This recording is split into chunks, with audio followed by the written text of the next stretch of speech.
We're all here for a mission. We're all here for a purpose. What is that inside of you that seeks, that knows the truth so well that you can stand in it despite all the storms that happen around you? Because we know change causes storms sometimes.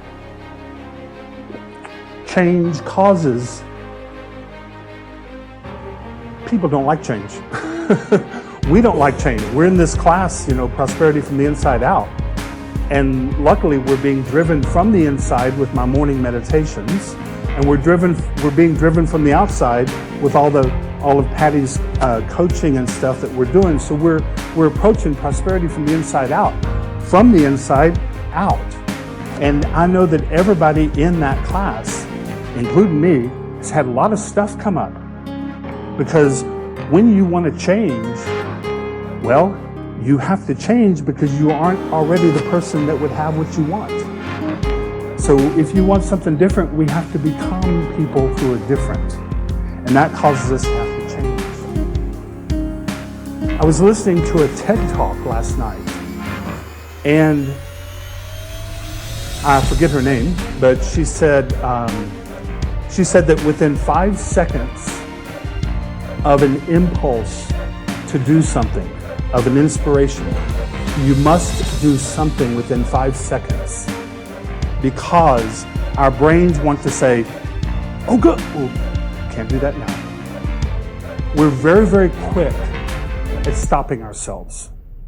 And she said, if you can't take action then, she was in the TED Talk, she said, when they had a reception afterwards, she said, if you have an impulse to go over and talk to someone, go and talk to them and do not think about it. You have the impulse, follow it. If you can't follow it within 5 seconds, make a note. Make a commitment, because change requires us to change our state. And we're created as creatures of habit. Since I teach things that are based on the science, a neuroscientist I know, who's actually a columnist in the Science of Mind magazine, Mark Robert Waldman, I got to talk to him a lot, and he said that neuroscience proves that we are designed as creatures of habit. When we hear a no, our whole system responds right then. But if we hear yes, it takes several yeses to make it through our system. We're used to being, no, I'm doing this. We're used to being in our habits, in our trenches of the way we are.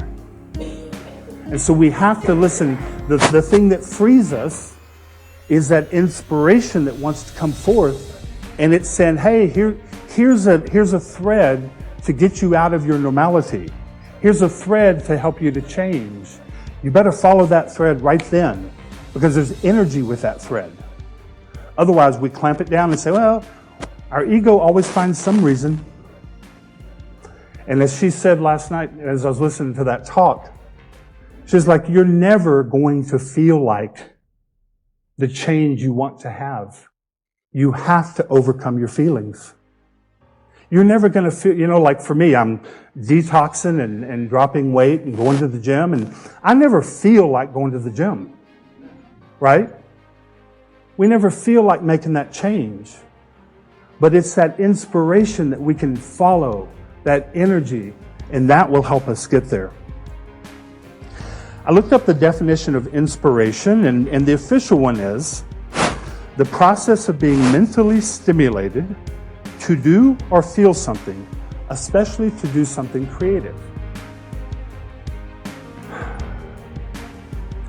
That definition is written for someone who lives in their egoic awareness, someone who lives in the surface mind. I would define inspiration as a creative idea that comes from the one mind, because we're all one mind, because you are the one who can do it. That's why the inspiration comes to you. Plus, it comes with all the energy and the resources to implement it. So inspiration is not just a thought. Inspiration is a thought that leads you into a place where all the energy required to do it, all the resources required to do it, and it came to you because you're the one to do it. So why would we ever say no? I've said no many, many times to inspirations because my ego shut me down. You know, but those egoic awareness thoughts, they happen. They're going to happen. We live in this physical world, and that's what those thoughts are associated with.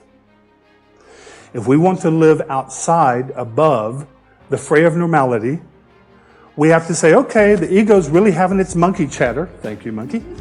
The ego is having its monkey chatter, but it has nothing to do with me. And I'm taking my attention off that, and I'm standing with the inspiration I have and the goals I've defined. That's our conscious choice every moment.